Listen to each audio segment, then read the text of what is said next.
Are we live? I think we're live. Hey guys, I'm gonna give a minute for people to join and whatnot. Welcome to Open Torch Night at the 2020 gathering. See, Lindsay, you got to go to the gathering. I'm waiting for people to get here, but I'm going to make a bird this evening. So right now I just put a little scratch in a 5-foot piece of tube. And I'm going to cut it in half.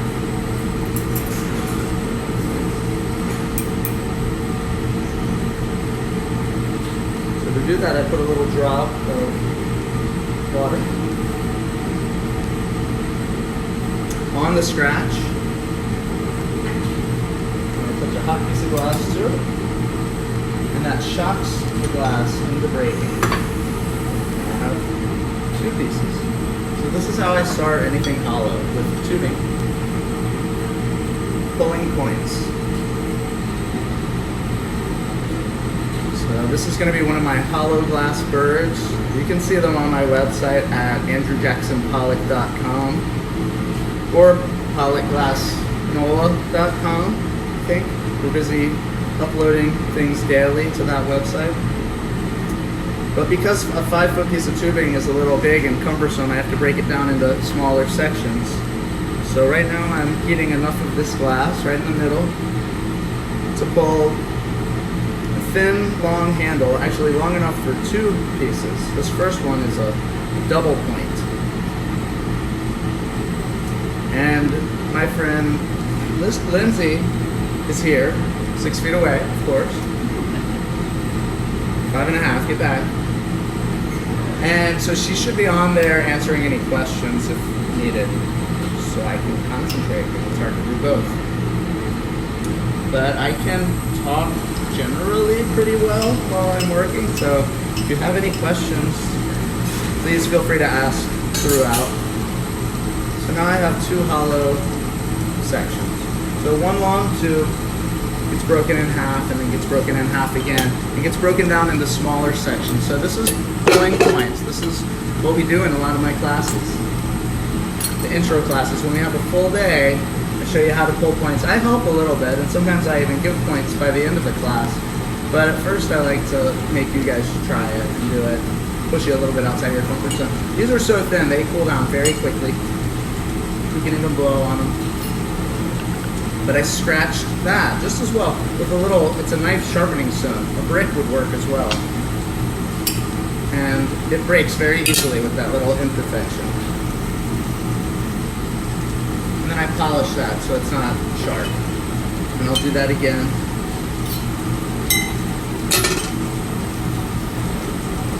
So just polishing the tip of that. And I like working back and forth between 2 pieces because generally while I'm working on one, the other one's cooling down.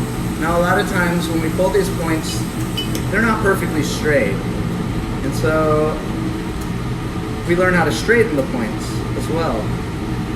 And so you just heat the shoulder area where the straight tube becomes the thin point, and not with too hot of a flame, with a very soft bushy flame. I just kind of give a little push, maybe a little pull. I really try to do very little. And I just let it find its own center. For certain things like goblets, having your glass be perfectly on center is very important. For other things it's not, and it's something you can kind of practice over time, and we'll always struggle with. I feel like some days are better than others. So for my smaller birds I use a much smaller piece of tubing, but I'm going to do a full-size bird for you guys.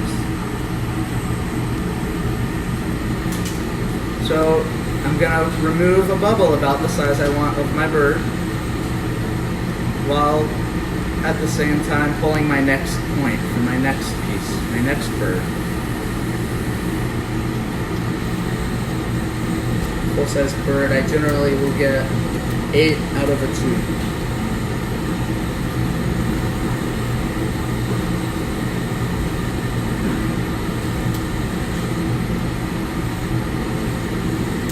Anything good going on in the chat there? Yeah, I just asked if everyone can hear us, so here. Yeah, does it sound okay? I can cut the vent off on my side for a little bit. We'll still have some ventilation. Alice said, yup, it sounds good. Okay, good. So this is about the size that I use for a bird. When I'm doing a baby bird, I use slightly smaller tube. And the difference in those when they're done, and when I'm doing a lot of them, I'll spend a whole day just pulling clear blank points. And then I'll spend a whole day making color prep sections. So this is what we're making here. It's a feathered section of tubing. I actually don't feather through the belly. Lindsay helped me with making a lot of these. She's pretty good. Through the belly, I don't know if that reads well on camera, I leave blank, and so that kind of shows me where the belly is. I'm in a baby group. So this is a pretty ruby red glass.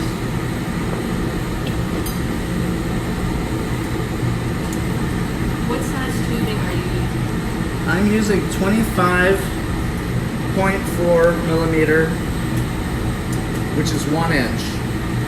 And I think it's 2.8 or 2.4 millimeter wall thickness, so it would be heavy wall, depending on the company.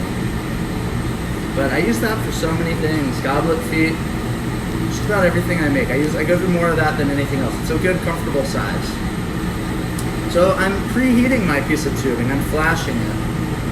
Oh, and I'm working on a Carlisle CC named Rita that I've had for almost 20 years now, and my grandmother, Rita, gave her to me 20 years ago, so they are workhorses. They do last a lifetime. So this is plenty preheated. Just kind of chatting and overheating it. I'd rather err on the side of caution. And I have a little bit of silver on the end of the rod here. I should probably show you guys that. I have a silver coin right here. And I actually take a pair of wire cutters and in the back of the teeth, kind of just chunk a little section off. You only need a crumb.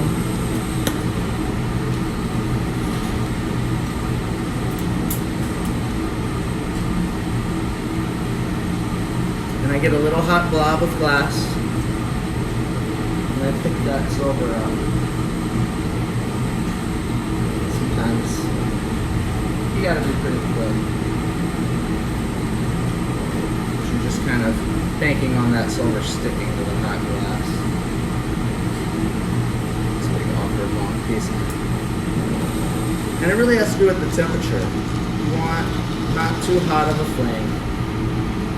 And what happens is you heat the silver up and it vaporizes, turns into a gas, and then it collects on the glass in the flame behind it, which is significantly cooler, but still hot enough for the silver to stick right here. So I'm fuming it. Show you what it looks like after. And some people fume real thick and heavy, which I do tend to because I blow these out pretty thin. But other people use the subtle, just hints of fuming.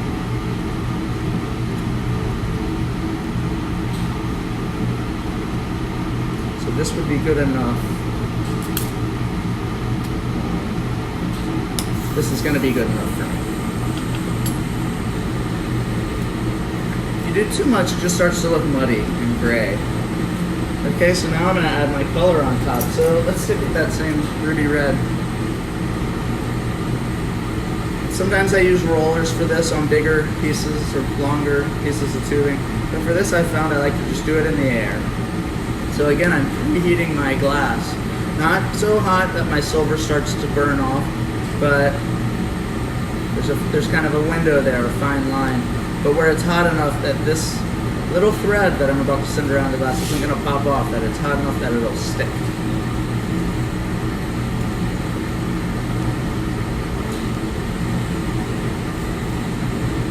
It's all about finding the sweet spot. And I don't know, how long would you say it takes to learn how to do this, Lindsay? It took me about 2 weeks to really get it down. Yeah, but I remember 1 or 2 solid days and you kind of nailed it.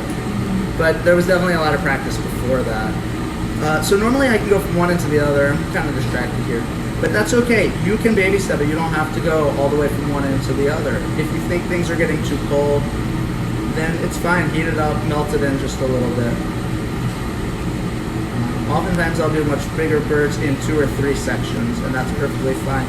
The trick is hiding the beginning and the end. And the trick to that is just kind of very gently touching down to a line where you left off.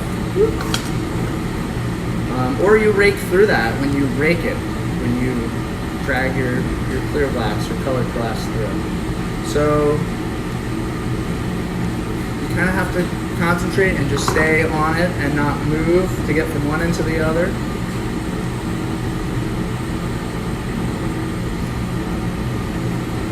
You want to be careful you don't get it so hot too that your tube goes not straight, goes wonky, go off center.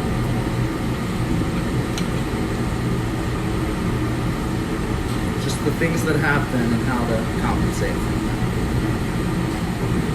So the thinner these lines are, the closer together you get them. And then the closer together you put your stripes when you rake the glass, the tighter that whole overall pattern will be. And doing it very tight or doing it very loose on at any of those points or just variations on that give you slightly different looks. And when I rake, I'm going to go all one direction, which is called a furrowed pattern.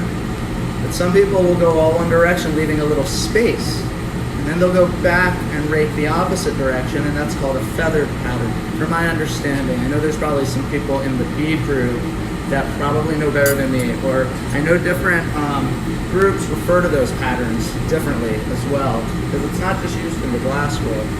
It's actually one of the oldest glass decoration techniques, after dots and lines, which are also bead making techniques originally. But the core formed vessels that were made in ancient Egypt that were used to keep the pharaoh's organs, to see them through to the afterlife, those were glass core formed vessels done with a feathered pattern. So this is old school. This is one of the oldest glass decoration techniques. Okay, so I've got my lines on there, now I'm gonna rake. And I have a piece of 4mm clear Cymax. This is what I use. There's Pyrex and Cymax and Shot and Chinese. I'll use it all. But I like to buy and stick to one thing in my studio, and that is Cymax, just because that's what happened. It doesn't really matter with a lot of things, but some things like lenses, like making marbles or pendants, or Murini that are going to be used in pendants and marbles and lenses and stuff, you want all that glass to be the same. Otherwise, you're going to start to see like halos and separation lines and things like that. Temperature differences will do it too, but a lot of it just has to do with using the same glass. They have slightly different refractive indexes.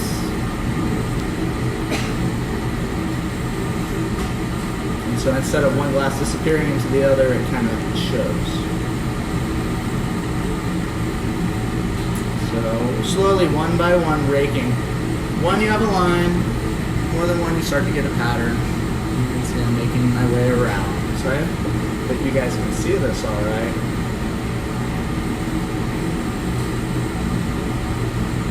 We did order a better webcam because my wife Tiffany has been broadcasting a lot. I have to give a plug. Of course, she's going to be on tonight at 8 o'clock on her page, at Tiffany Pollock, her Facebook page. So check it out.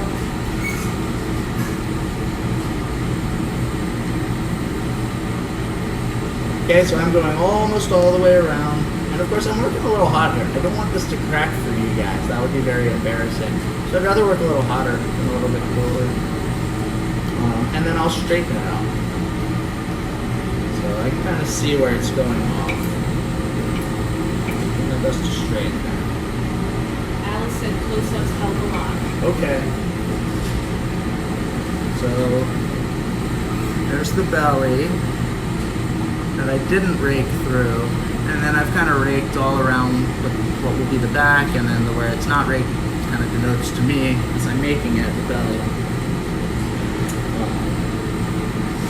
And I'm actually going to put one more stripe in there because I like how big his belly is, but when I blow it out, it stretches out a little bit. Now the only thing about leaving a belly is it gives away the pattern. Oftentimes, if you go all the way around, I remember the first piece of glass I saw with it, it took me years to figure out how they did it. I had no idea. And I like that magic and mystery involved, but that's okay, we can keep it away. There's lots of other tricks out there. They can figure it out. They see the lines that haven't been rigged. Laid it on that way first. Maybe it's me.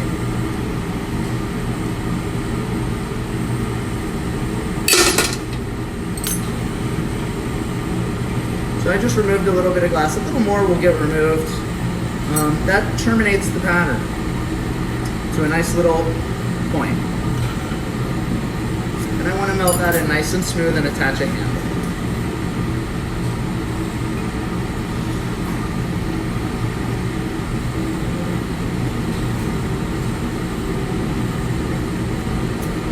So now I have a hollow handle in one hand and a solid one in the other. And a bubble in the middle.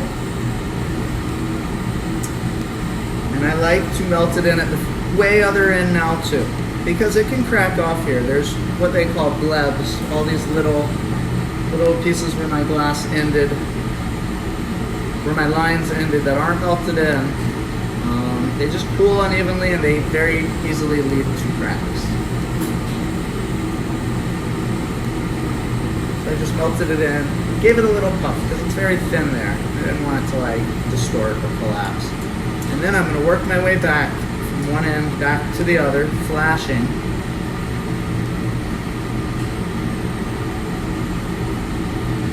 So now the whole thing has a little bit of heat in it. And then I'm going to come to the neck area and I'm going to just kind of give him a little pose, a little posture. I'm going to turn his neck a little bit. Do that now. And that kind of divides where the neck and the body are.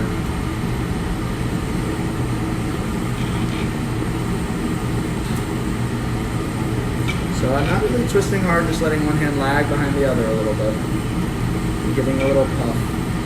Not really even trying to change the size of the tube. If I see it collapse a little bit because it gets hot, I give a little puff to puff it back out to its original size. Now I'm going to heat up the entire area that will be the head. And I'm going to give ever so slight of a pull. Again, not forcing it, just gently.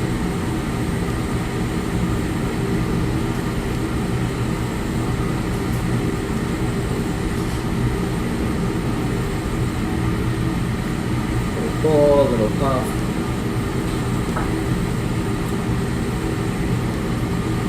Jill Campbell and Martha Hey Gibson guys. say hello. Hey guys, girls, what's happening? Thanks for tuning in. I hope you guys are well.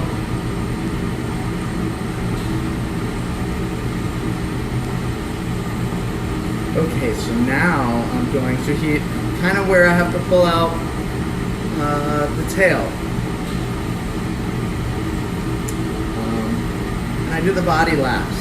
Pull out his tail, and then I blow out his body. Because when I blow out the body, I actually blow it out a little bit off center. And you can't do this nice, even rotating and heating once it's off center. So melting the glass in while kind of shaping it a little bit. So you can see it's kind of hourglassing in a little bit for my tail. But I don't want it to do that too much or yet. See, it's getting a little narrow. Because I need to heat the tail all the way to the tip of the tail. So I'm not ready to pull it. Still just kind of melting everything in.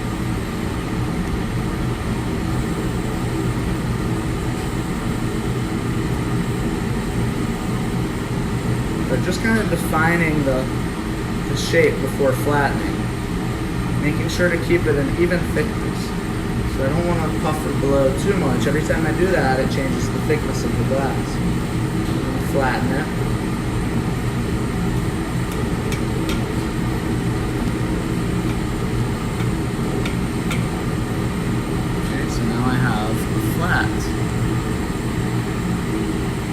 for the tail.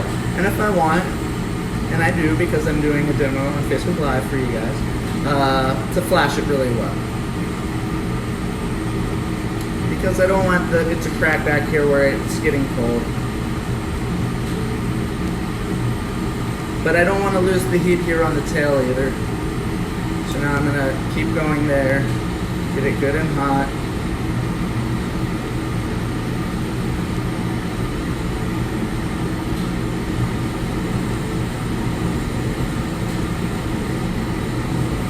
Very slowly pull it out.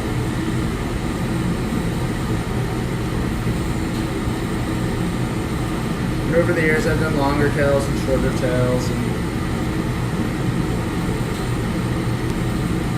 So I'm just pulling it slowly, and now I'm just, at this point I'm just holding it taut. And then again, just for you guys, I'll flash it. If I was doing it alone, I'd probably forget to flash it and crack it, so I want that to happen. It may take a little longer because I'm distracted and chatting, but I'd rather that than...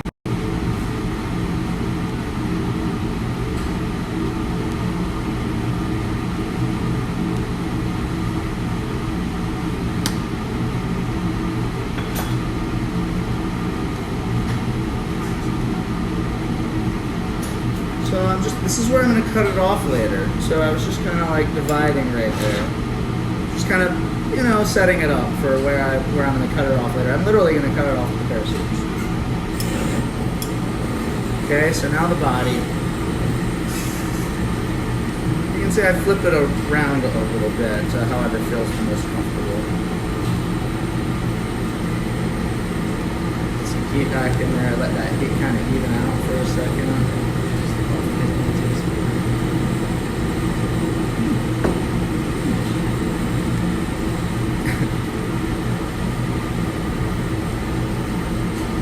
So now we're going to blow it out.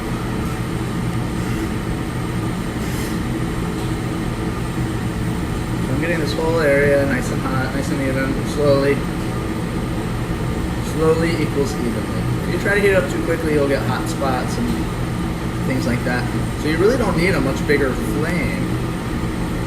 You can do this on a minor or an alpha, but it takes a little while. But you can see I'm just working it in sections.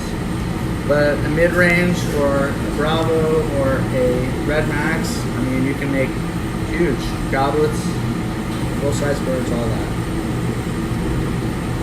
So, and if you're not sure, you can give a little puff and kind of see where it's at.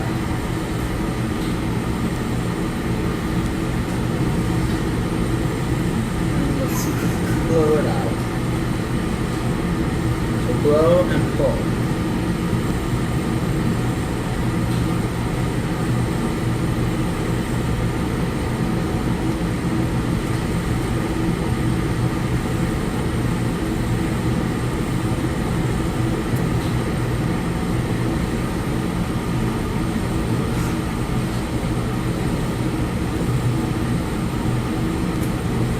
Bending the head back just a little bit.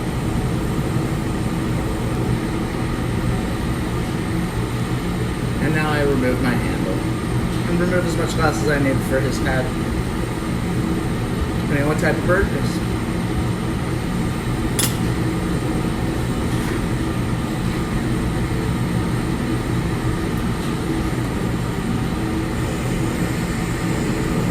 And I was talking about where the pattern terminates. Kind of pull it a little bit towards the front so that it terminates under the beak, so you don't even really see where the pattern ends. And he's a little taller than proportionate, maybe, or maybe he's regal and really has his head extended. But I'm going to remove a little bit, and I'd rather have a little too much glass than not enough. So that was intentional.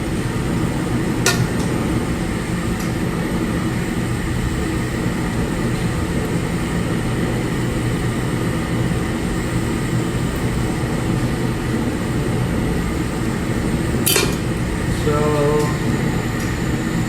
almost there. I may garage it in my kiln for a minute Even though it's boro, I'm sure you guys are saying like, you need to flash it more, or is it going to crack?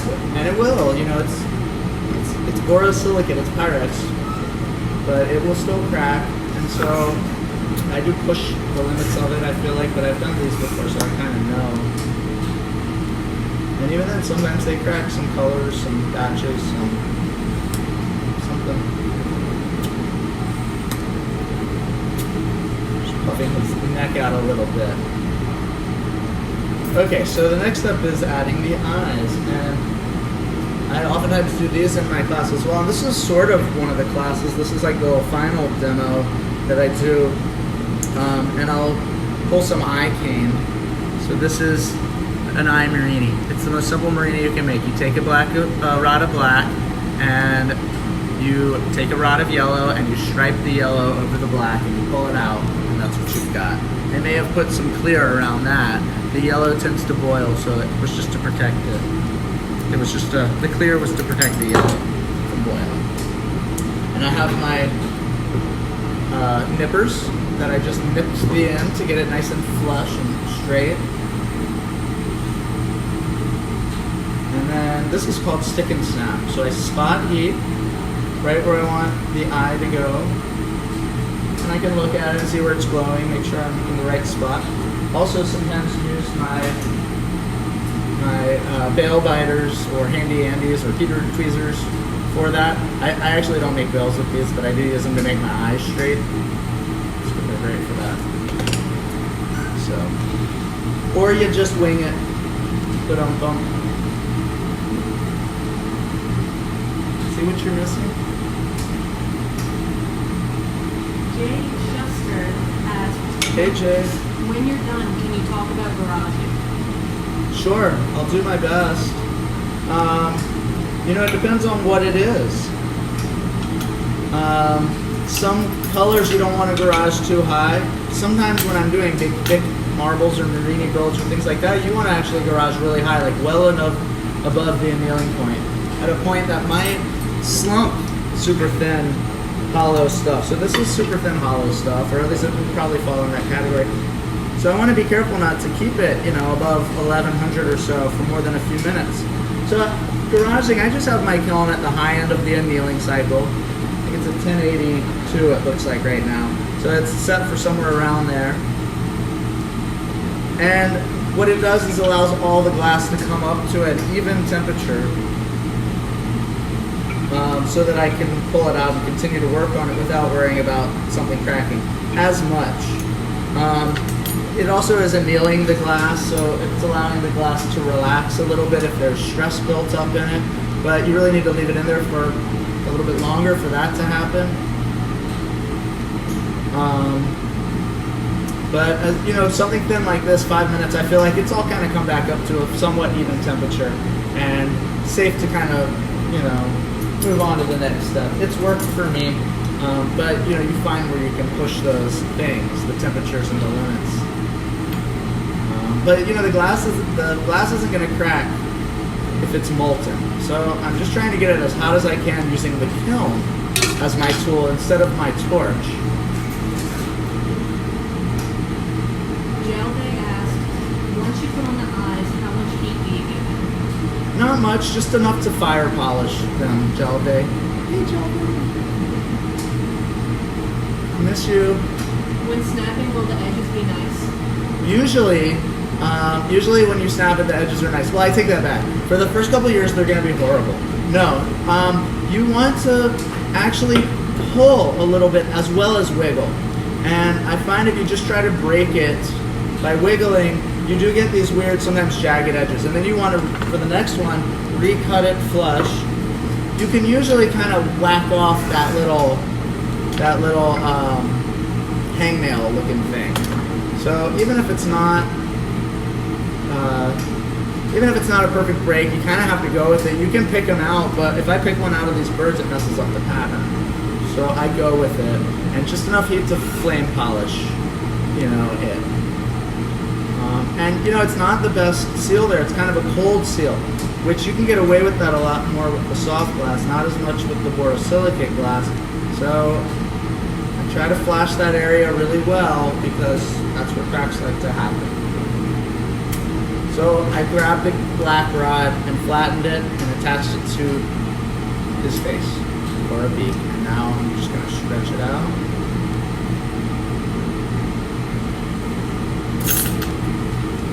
Kind of pull, and then we make it look pretty. You can see it's not perfect right when it comes out. We need to clean it up a little bit. So if you don't want it to ball up the tip of the nose like that, see if you can see it. You don't want to heat it directly. You kind of heat behind it and let it melt into itself. So if you get a ball, you need to pick it off. Just very carefully, you heat it kind of indirectly so as not to let it ball up. If you heat the tippy tip, it's going to ball up. Back to the eye cane. Are you melting in the eye cane? How is it not balling up? You know, I just stuck and snapped this tiniest little piece. I pushed in when I did that, so it's a little recessed. And I'm just really not heating it enough that it balls up. So if you can see that. So if you heat it too much, it will kind of smear a little bit and whatnot. So I'm kind of just leaving it not rough, just flame polishing it, but not enough to ball it up. So, and that's called stick and snap. There's some great tutorials online on it in the Boro. Where is it? Jason Lee has one on his YouTube channel. But you can do it on solid stuff. You can do it on hollow stuff. You can do it up to 10, 12 millimeters. So you can stick and snap some pretty big stuff. I don't know that it will work as well with soft glass. I've done it before, but I haven't played with it enough to know how reliable it actually is. If you can cut thin nips. So the nice thing about stick and snap is I can push in to my glass a 1/4 millimeter, a 1/2 millimeter, and then when I snap it, I've only lost about a 1/2 millimeter or so from my cane. And you know, we cut and treat the Murini, the Millefiori as kind of precious, and it is, and so we use, you know, you want to minimize the waste. And so it's a very efficient way to use it. So I'm just kind of making sure my beak is straight. And then I'm going to give him a little headpiece. Let's see.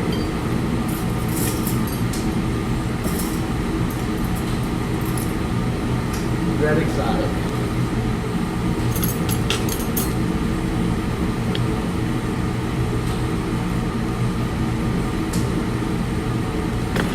So I pre-made a little piece of twisted cane. So what kind of time are we at, Lindsay? It is 6:32 right now. So it's been half an hour. I'm gonna garage the bird and I'm gonna make a piece of twisted cane fumed. Okay? We got time.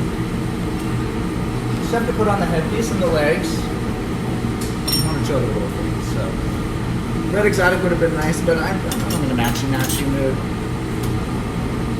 So this is the Elvis Red that I was using for the bird.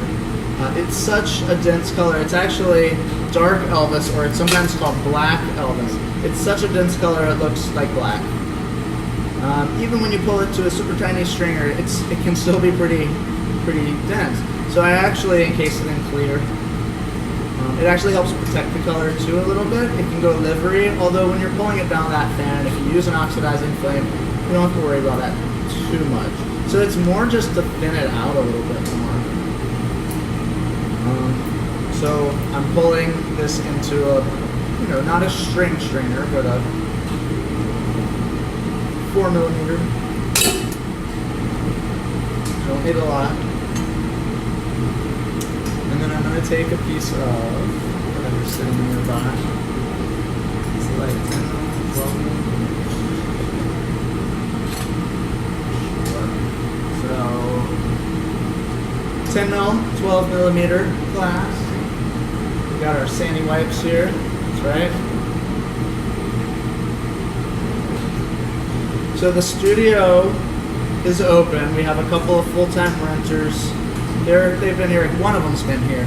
I've been in and out, just doing stuff from home mostly. I even have a torch at home.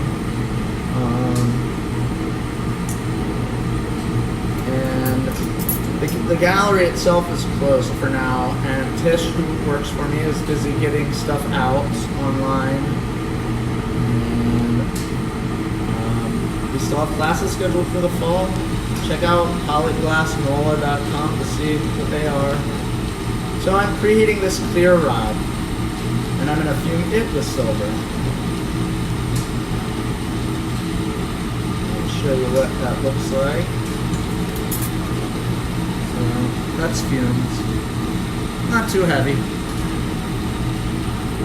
This I don't like to be too heavy of a fuming. Just create a little bit of interest. If you want it heavier, you just fume a little bit more.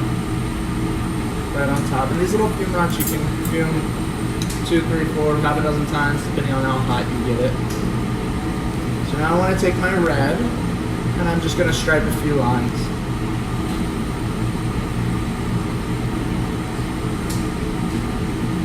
So I'm making some twisted cane.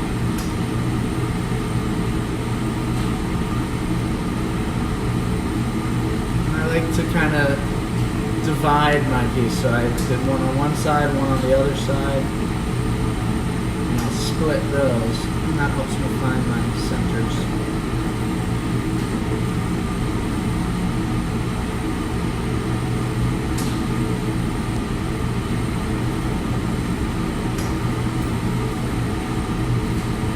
And I'm going to squeeze one more on there.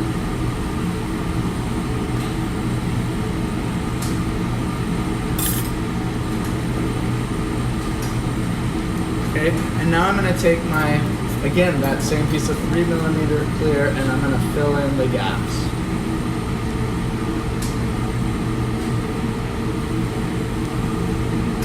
And that will trap some of that fuming in there. And then this headpiece will match the body. I find that clear glass and fumed glass doesn't always go well together. That's not true. But like I said, I was in a matching mood. So we're going for red, fumed, body, and crown. If you get a little hot, a little off center, it's always good to get it back on center before you keep going. With hollow stuff, it can just cause more problems later down the line. So it's not supposed to be around the perfect round center, then you just keep going. Okay, I'm going to check on the oxygen. Just the pressure on the 1 gauge. I'm sure it's fine, but I might as well check it. Thanks, Lindsay.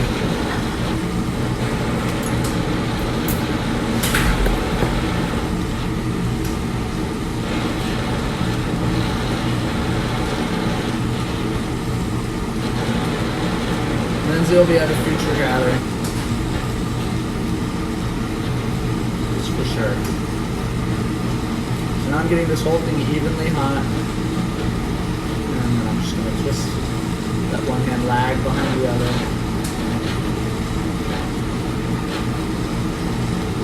And I actually twist it more when I put it on here.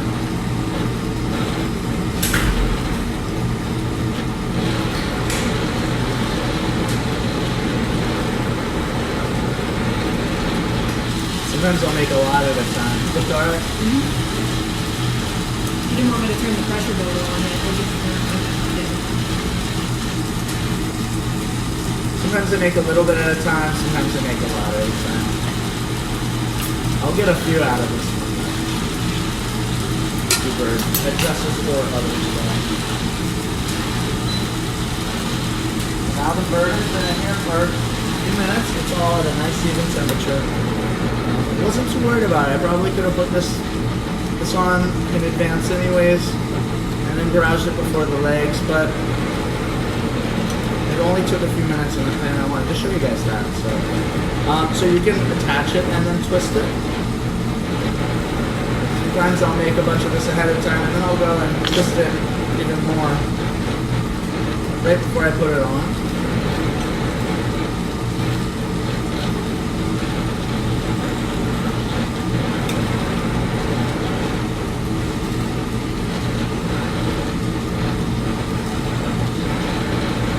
So get enough hot for whatever you're doing, your crown, my crest. Then once it's hot enough, then I go and I spot heat right where I want to put it. I don't want to get it hot too soon. And I just kind of touch and hold. Sometimes I even give a little bit of a push and a pull, and that kind of incorporates the glass better into it. So, and I'm very slowly going to pull, twist.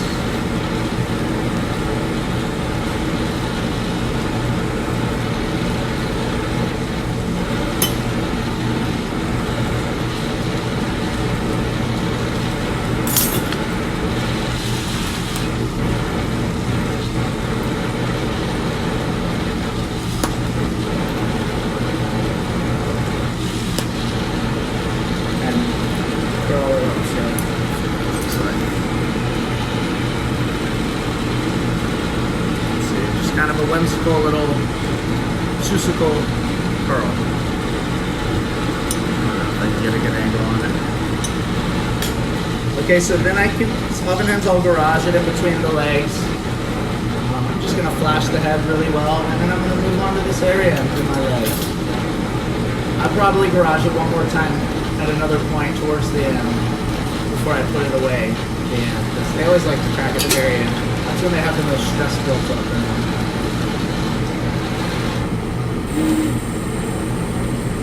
So this black's a very stiff color, so I have to get it very hot. And I don't want my pad here anymore, making them stand up straight. So even though this belly may be cold now, because I haven't been working on it in a minute, I'm just going to very slowly kind of heat it back up using the edges of the flame.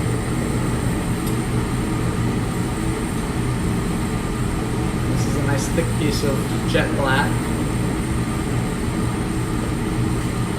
Probably my go-to, but I'll use lots of blacks. So once you have enough hot, then you can go and spot heat. Because the bubble, the bird, is so thin, if you heat it up too soon, it's just going to melt into nothing. You're going to poke through it. So then I get a little pull and a little puff. And that kind of incorporates the solid, makes for a smoother transition from the hollow bubble that's thin to the thicker leg. And it's those abrupt changes in thickness from thick to thin that can lead to cracks, because they're cooling at different rates. And while one's cooling quicker and contracting, the other one is still expanded as it's hotter. And they just push and pull away from each other. The glass is brittle, so that stress will relieve itself eventually once it gets hot enough as a crack. Now the next leg.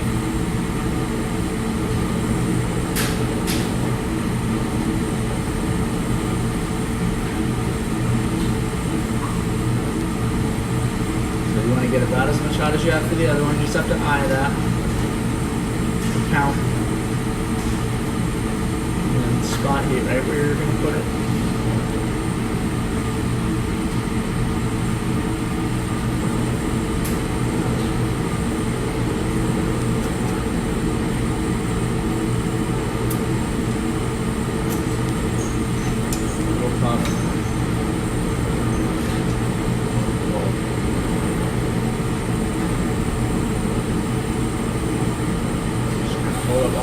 And then I pull my other inside toe out.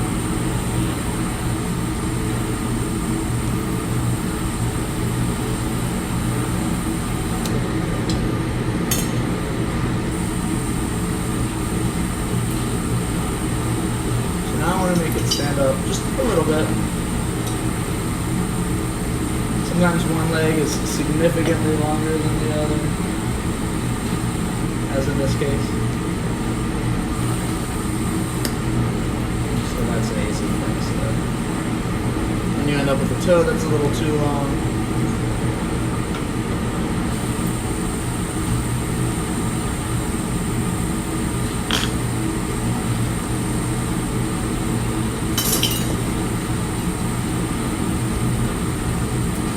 Now it stands up a little straighter.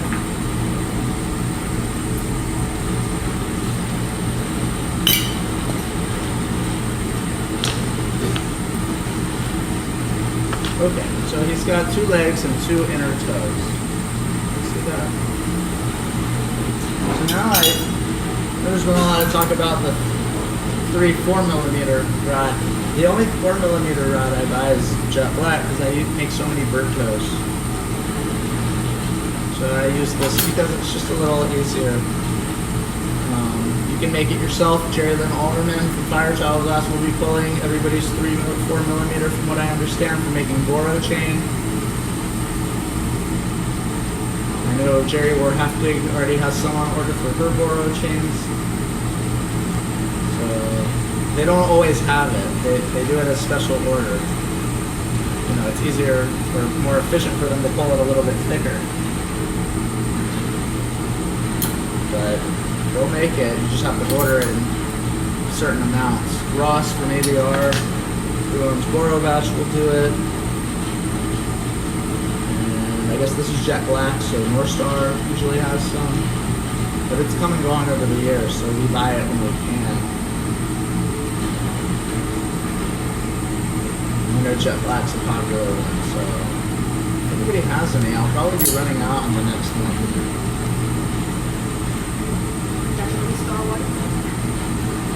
I buy the odds. I like odds because not everything I make is the same. Although it's good to have kind of a standard for production for speed's sake. But I mean, I used to get all my 3-4 millimeter that way, and nice thick pieces too.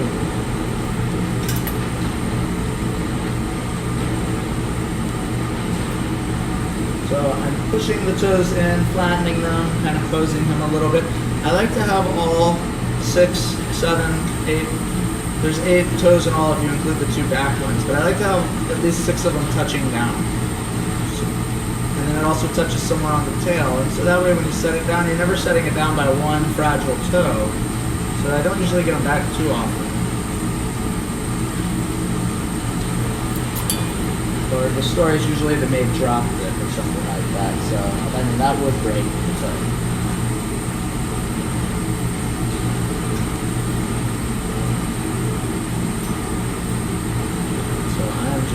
Very carefully folding all these toes down. So that's why I have this nice long piece of graphite. You can see that, right? So then I take that same piece of 3 millimeter. This was a quarter of a piece of 3 millimeter, so that's really all it took if you don't break any. Sometimes it snaps in your hand when it gets scratched up when you're making it. So it doesn't take a lot of color or clear to do this. So I put a little dot of clear on the tip of each of his toes. I'm actually going to build those 2 dots together. And then the 2 legs are actually attached. So this makes it a lot stronger. And I feel like it's just important to have it be a little bit stronger with standing on 2 fragile legs. They're all kind of triangulated and connected. It's a little bit stronger. And I'll tell you, people never notice it, but once I point it out, it's hard to unsee it. So they actually bother me, but I've learned that people don't even notice it until I point it out. So I don't usually point it out anymore. So making sure he doesn't have any kind of wobble or anything like that. I'm going to put his little back toes on there, his back claws, and then I'm actually going to put him in the kiln for a minute or 2. And I'll just have to come up with something else to chat about. I'll come up with something. State of affairs in New Orleans. Let's see. Haven't had a problem finding toilet paper. The lines at the store were crazy when I went, but now we're just getting Instacart delivery orders. We placed an order on Monday, and it wasn't going to arrive till Friday, which usually it's like a 5-hour window, but it did end up coming the day before yesterday, so I think that was just an estimated. But it was like a $9 delivery fee, so I mean that was worthwhile for the time and the exposure. So Instacart's good, I'd recommend that. Or I'm sure there's other ones. Actually, Uber's now doing grocery delivery. Or no, Waiter is. I'm sure Uber is too. But they're now doing grocery deliveries. But yeah, no pasta products, no pasta sauce. No beans. Lots of the beans were limited, although fortunately Tiffany sent me for navy beans. Or no, she actually asked for lima beans, and there were plenty of lima beans at the grocery store. So far, I have to sign him, put a little vent hole, because I don't want to trap air in the bubble when I do this. And I'm going to cut him off.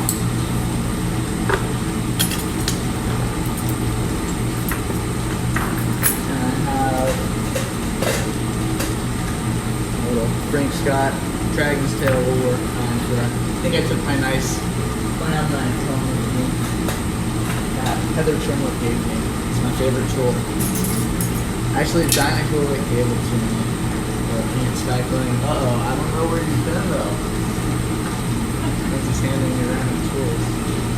Right before all this happened, we had a couple classes, we ended on the 16th, but we went and sanitized everything, all the tools, all the torches, and just kind of did our best to do our part. Okay, so I'm just going to set back up, set my bench up so that I have nothing in my way that I don't need. And I'm going to sign it with my little signature cane. Ooh, this is going to be really hard to see. And it's actually backwards. Although, wait, everything's backwards on Facebook, isn't it?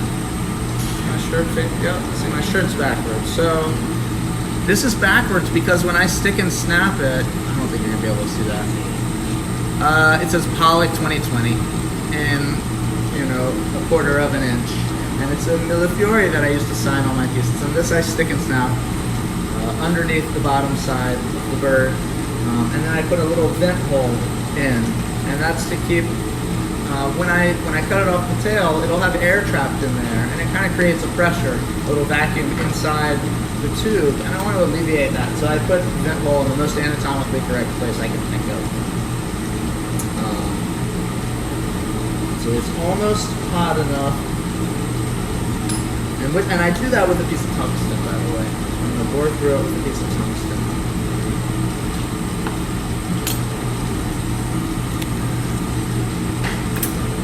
If anybody has any questions, please feel free to ask. I do have Lindsay here helping me. Lindsay Callier, you'll see her at the gathering in the future. And she's answering questions from the Pollock Glass page. So she is the next future rising star class forward. So just wait and see. So probably could have garaged this longer, but again, I'm just going to use the edge of the flame to heat that back up. So I nipped my little signature nice and flush, and it's a little bit thicker. It's got a little bit more work in it. It's been annealed, but I heat it up slowly, and I just want to get just the edges glowing. I don't want it to be molten. Just want to get the edges glowing. Thicker ones, you want to get it a little hot, heat it a little longer so that heat actually sinks to the center of the cane. Otherwise, sometimes it'll leave a little dot in the middle where it didn't break off. But once the edges are glowing, then I get a little spot heat. And I do my stick and snap. So I just very gently push in. Sometimes I push them a little too far with the thin stuff and I'll give a little puff, but you want to wiggle and pull as you're wiggling. And that will give you a nice clean break. So no sharp edges or anything like that. So for this one, I do heat it till it melts in nice and flush. And it doesn't ball up on me. I heated the edges and it's tacked down all around all the edges. So I gave a little puff and it kind of blows it back out. I don't know how well you can see that. But it's smooth and flush with the surface and not balled up or anything like that. I wish I could show you in person. I know I will one day. It's a very cool technique. Search for Jason Lee's video on YouTube or wherever it may be. I saw it recently. It explains a lot, and you can also do even more than that, including hollow. So I'm heating my tungsten till it's glowing. And then I'm wiggling it, rotating it, and letting the tool do the work. And it made a little hole in there. So I got the tool hot enough that it was glowing, but not so hot that it was fuming, that I could see the flame change colors, that there was any tungsten. It will actually fume onto your glass, and it doesn't look pretty like the silver does. Okay, so that is, he's done with the hole in the bottom. Now I just need to cut him off the tail. I'm gonna garage him again for just a minute. And normally when I do this, I'll actually have two that I work back and forth between. So I'll have two in the cone, I'll pull the other one out, and I'll add his toes, and then I'll put him back and pull the other one out and add his toes. And then back and forth between the two, allowing them to garage at points in between. Carrie asked if you could blow out the vent hole. You could blow out the vent hole. I like doing it this way. I find it's quick and easy and takes practice, but you could totally blow it out.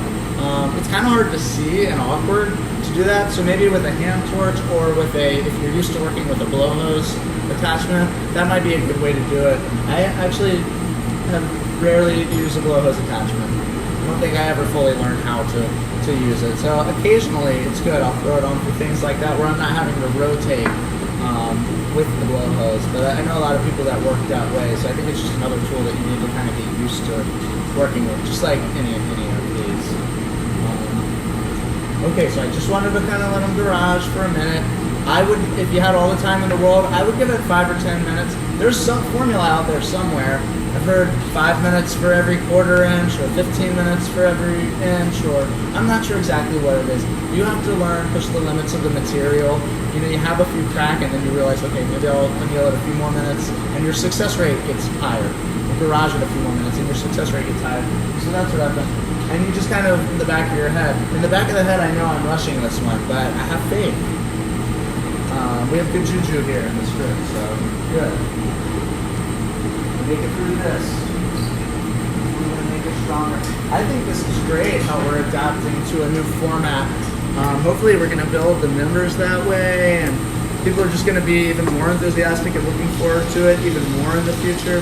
So anyways, it's unfortunate, but we've done a really amazing job of adapting. For now, it's only week 3 of homeschooling, and now the kids have spring break. Oh, jeez. I'm gonna know what I'm gonna do next week. They're already tired of our daily bike rides. So I just kind of cut it, made it weak, and then, okay, and then, I know a lot of people like barbecue tongs and things like that. Just flash my tweezers really well. Kind of grab it.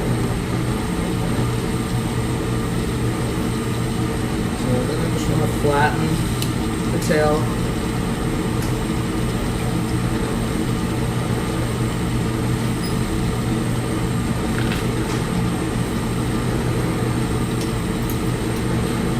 And that's pretty much it. Is that in camera, Lindsay? No, you're probably not. Yeah. So there he is. Yep, you can see him. Yeah.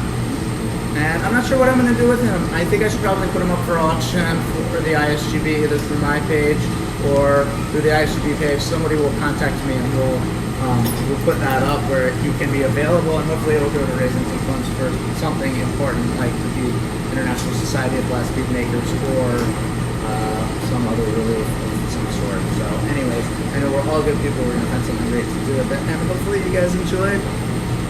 So thank you all so much. Are there any final questions? Did I leave anything out? What needs to go on the film? I think that was pretty successful. So thanks for watching, guys. Did I leave anything out, Lindsay? No. All right. Check out my website, www.andrewjacksonpollock.com.